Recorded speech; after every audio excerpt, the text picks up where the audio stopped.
We have a Tesla coil, and no one's ever had that before. Ride the lightning! I think the closest thing we had to any production on Ride the Lightning was our backdrop, which had the electric chair and lightning on it, and a Metallica logo in sparkly foil. You know, the most important thing for us, I think, is just to continue in our 31st year to be as varied as possible so that we never rely on the same thing over and over again. I think we have to develop some special effects around here that aren't pyro. I think we have to find some real sparking devices. The electric chair was Dan Brown's idea. We always knew that we had a really good image that we never really used, which was the electric chair from Ride the Lightning. I had mentioned a lot of things that I wanted to do. Cliff Burton showing up in a hologram or something like that. You know, let's take this to another level, and just kept hearing, no, that can't be done, no, that can't be done. And the Tesla coils was one of those things, you know. Can't we have real electricity? And everyone just said, no, it's fucking dangerous, all right? It's deadly. That was very surreal. Well, for me, the Tesla coil is kind of a funny thing because in my mind, it was Kurt. It was always something that he wanted to have. I said to Winky, we need Tesla coils, not the small ones that you can buy in stores. I went to a science fair once and I saw 2 gigantic Tesla coils. I know they're out there. We can get it. We can get them. We can do it. And when he first mentioned it at the table, I kind of started laughing at him, having no idea he was actually serious. He actually tracked down a company of people who are just total followers of Nikolai Tesla, the actual inventor of Tesla coils. 5, 4, 3, 2, 1, go.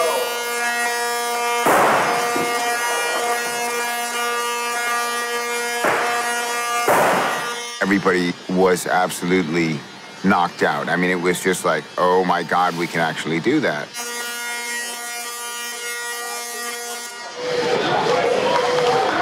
Absolutely fantastic.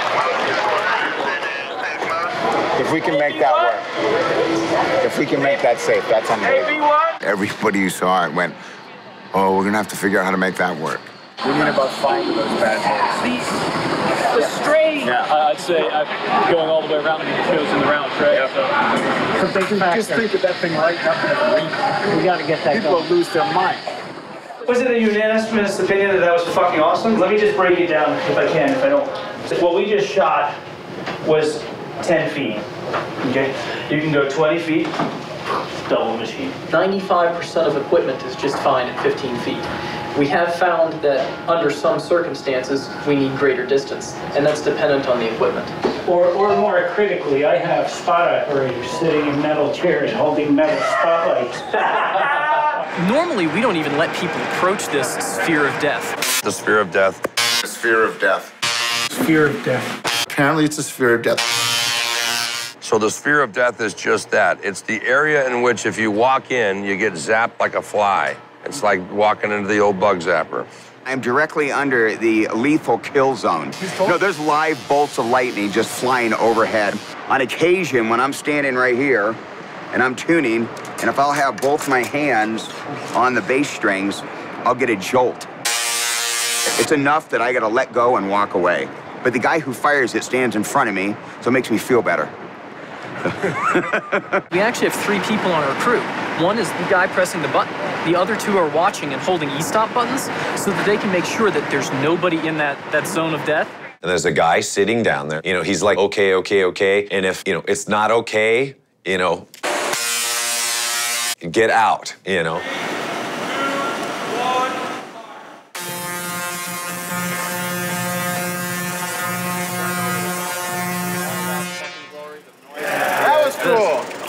It's incredible when the electric chair comes down and the Tesla coils start firing and you have these huge lightning bolts coming out of it. I mean, it's super impressive. I love it, man. Winky came up to me and said, I did it, Kirk. Right on.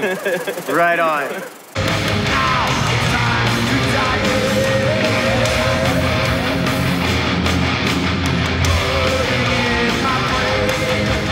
I mean, it's great. Causes some problems with the rest of the electronics in the show. You know, no one ever figured that a Tesla coil would fry equipment, but it does. When the lightning was going off. The Tesla was going off.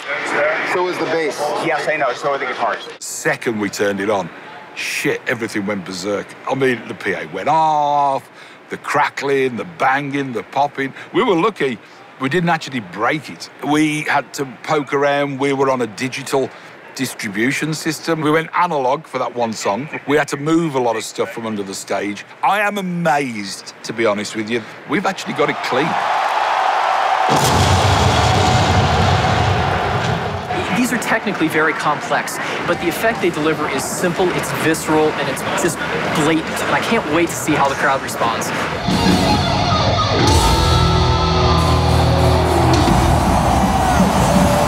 The Ride the Lightning part, the Tesla coils and everything, was fantastic. The PA went out, of course, and at one point I couldn't hear anything, but I just kept on playing because I knew something was coming out.